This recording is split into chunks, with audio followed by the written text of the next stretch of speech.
Assalamualaikum warahmatullahi wabarakatuh. Selamat datang teman-teman. Kali ini kita akan membahas pertemuan 1 aplikasi basis data. Nah, di sini sebenarnya basis data itu kalau seandainya dalam bahasa Inggris berarti kan database. Buat apa sih sebenarnya database itu kalau dalam satu aplikasi? Ya mungkin kalau seandainya kita tahu yang tadi bilangnya di sini ada yang disebutnya sebuah arsip lemari. Itu kalau seandainya suatu perusahaan belum punya namanya sistem informasi yang bersifatnya teraplikatif, pasti mereka banyak berkas di mejanya numpuk karena sifatnya berkas yang diajukan atau prosedural atau sistem operasional perusahaan tersebut masih sifatnya manual, belum ada terkomputerisasi. Nah, makanya kalau seandainya kita ubah mekanisme ini menjadi suatu digitalisasi, maka yang disebutnya arsip-arsip, suatu hal yang sifatnya masih kertas, itu diubah semuanya dalam bentuk digital. Nah, kenapa aplikasi butuh nama database? Seperti contohnya begini, kalau seandainya saya punya aplikasi namanya aplikasi tiket deh. Saya punya aplikasi namanya aplikasi tiket. Otomatis aplikasi yang kita lihat ini mungkin nanti sifatnya mau pakai Android atau website, pemesanan tiket online, nanti kan otomatis yang user lihat itu kan suatu aplikasinya. Tapi transaksi di dalamnya, arsip-arsipnya lari kemana? Nanti masuk ke dalam suatu database.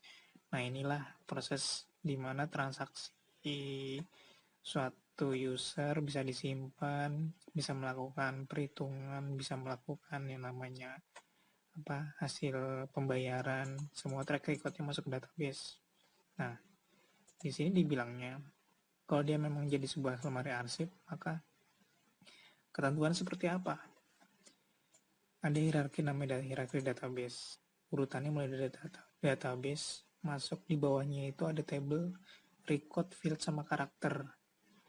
Nah, teman-teman mungkin bisa lihat keterangannya nih, di bawahnya ada karakter, field, record, table itu apa. Secara teoritis ada, cuman secara pemahaman yang lebih enaknya dijelasinnya begini.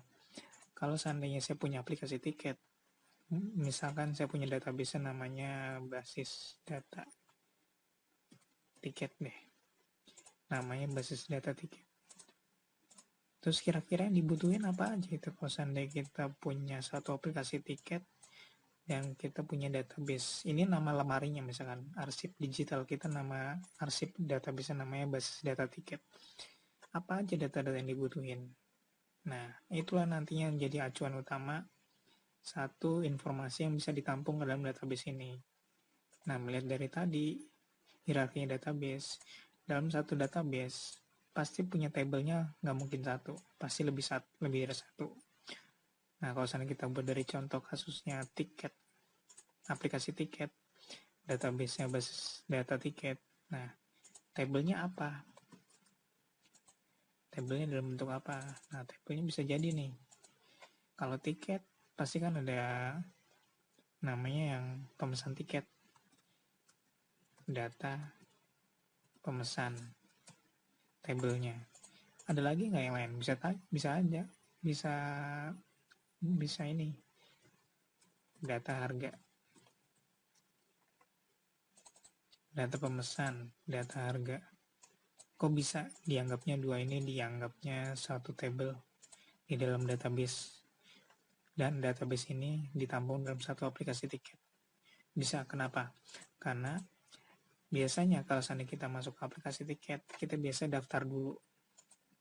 Daftar, terus apa yang diinput? Bisa aja di sini nomor KTP. Lalu apalagi nama pemesan. Kemudian jenis kelamin. Terus kalau data harga, bisa aja disebutnya apa? Namanya tempat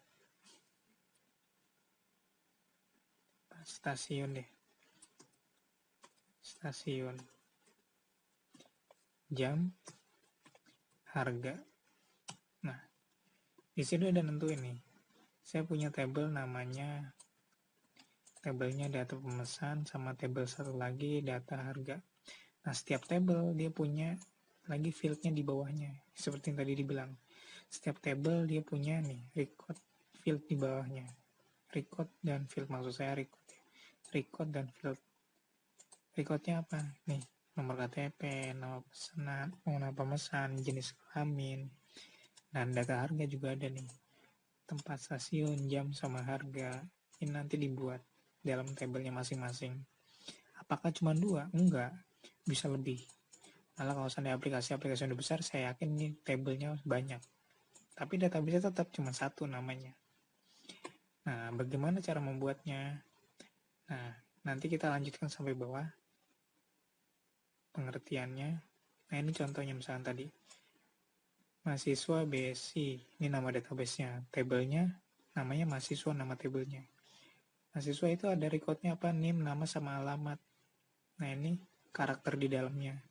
Field name-nya, field nama, field alamat. Recordnya, dalam satu baris dianggapnya record. Nah, ini nanti isiannya dianggap dalam karakter. Seperti ini contohnya. Nah, kalau kita ini, udah ada isinya belum? Belum. Ini anggapannya seperti ini. Name, nama, sama alamat ini. Jadi belum ada isinya. Nah, bagaimana cara membuatnya? Nah, yang kemarin saya udah sempat ngasih aplikasi exam PP ya, versi examnya. Di sini minimal versi 563. Cuman kalau saya buka, saya punya exam versi 563, ini 321. Nggak masalah kalau seandainya teman-teman punya versi yang terbaru, nggak masalah. Cuman berbeda nanti di pengaplikasiannya aja, nanti di sistem website atau Android bisa berbeda. Cuma kalau di MySQL, saya lebih rekomendasi kalian pakai yang versi yang pernah saya kasih aja nih, exam 321. Nah, ini pada saat sudah diinstal, ini nanti seperti ini, tinggal diklik, tinggal diinstal. Pada saat dijalanin tadi examnya, dibuka, muncul seperti ini. Nah, ini kondisinya server kita belum running, Apache-nya masih off, Maxil masih off, dan ada 3 service lainnya masih belum dijalankan. Jadi cara ngeceknya bagaimana?